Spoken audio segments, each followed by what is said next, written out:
3D, però sobre el mateix element, per tal d'ensenyar-lo o per tal d'explicar com funciona o per tal de no falta desmuntar-lo. Puc veure realment com seria aquest element. Això només es pot fer utilitzant realitat augmentada, no hi ha cap altra tècnica possible d'utilitzar. O en aquest cas d'aquí, és un sistema de guiatge en el qual un operari té que posar un cable per seguir una via determinada.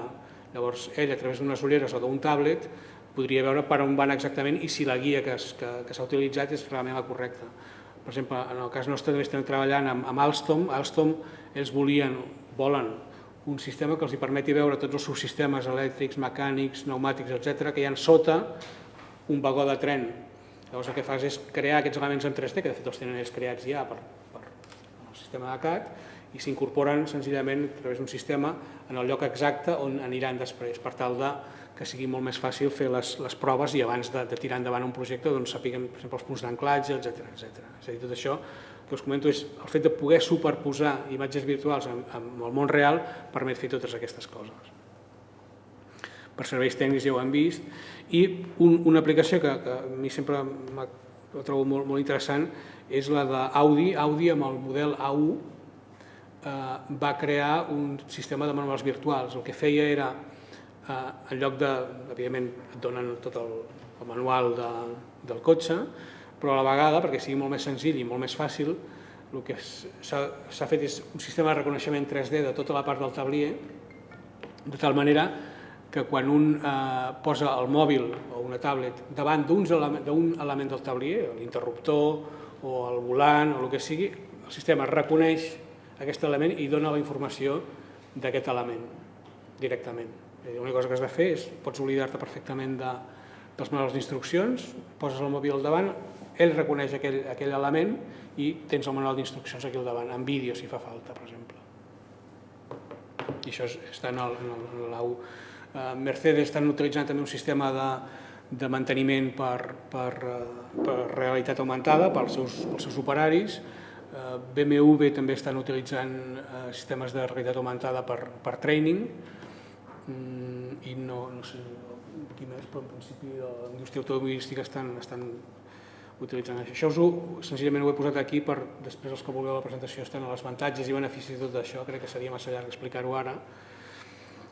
Una altra àrea molt potent i que cada cop més la veurem, perquè com jo estava explicant abans, que en aquests moments ens trobem en un lloc de confluència de diferents tecnologies, que soles són molt potents però que quan s'ajunten són encara molt més potents.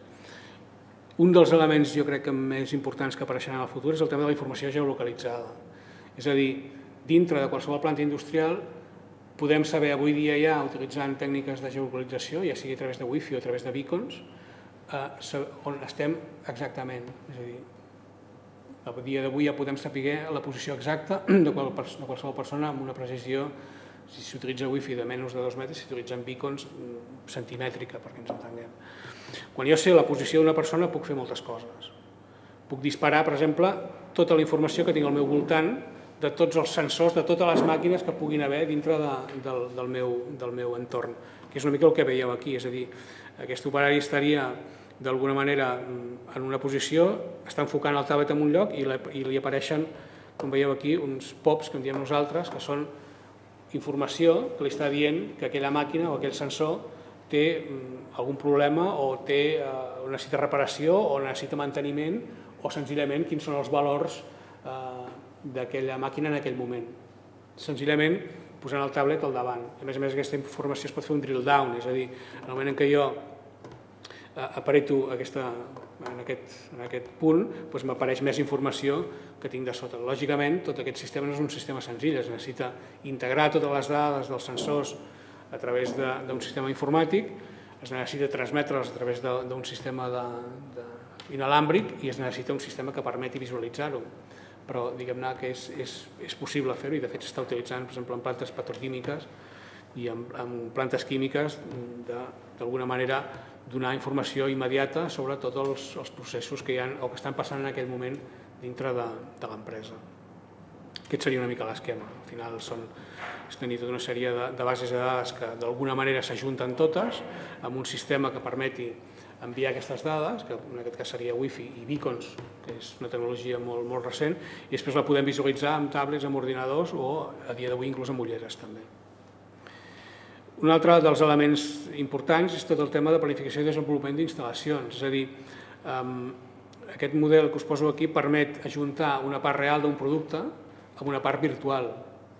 És a dir, jo tinc el CAD d'aquest producte, puc ajuntar-los a través d'un sistema que permet fer això amb precisió submilimètrica i puc, d'alguna manera, fer maquetes en 3D per poder veure el seu comportament, per veure si els punts d'anclatge són els correctes, per veure per on tenen que passar els cables d'una forma més eficient, etc. És a dir, suposa un procés de millora en tota l'àrea de modelatge de qualsevol producte, perquè ens permetrà ser molt més eficients a l'hora de veure com hem de modelar un producte abans de fer el prototip final, diguem-ne. O en aquest cas d'aquí és un exemple real en la indústria automobilística que utilitza realitat augmentada per veure com incorporen, per exemple, en aquest cas els tabliers, com incorporen tots els elements plàstics que tenen que anar a dintre per veure realment com es comportaran abans de fer la producció final. I també hi ha sistemes que permeten posicionar màquines a dintre d'entorns. Per exemple, imagineu que s'ha de crear, que teniu una línia, que es vol crear una línia nova de producció i es necessita saber exactament en quin lloc i com d'alguna manera interactuaran els diferents robots que es volen posar dintre de l'àrea. Això és una mica el que s'ha fet aquí. En aquest cas s'utilitza realitat augmentada i es posicionen els robots a dintre d'una àrea i es pot veure realment, jo què sé, si és fàcil passar per davant o per darrere o si interfereix amb alguna altra màquina o si d'alguna manera permet previsualitzar tot això d'una forma molt més eficient.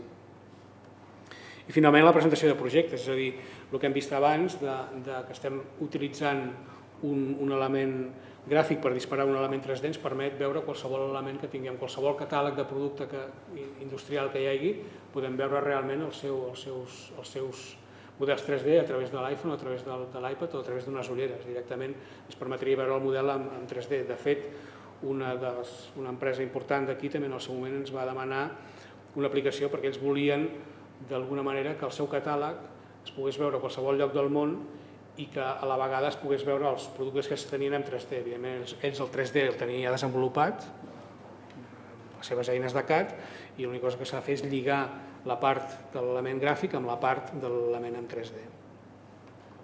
I, lògicament, tant per enginyeria com estructures, etc., té aplicacions importants. Bé, aquesta és la part que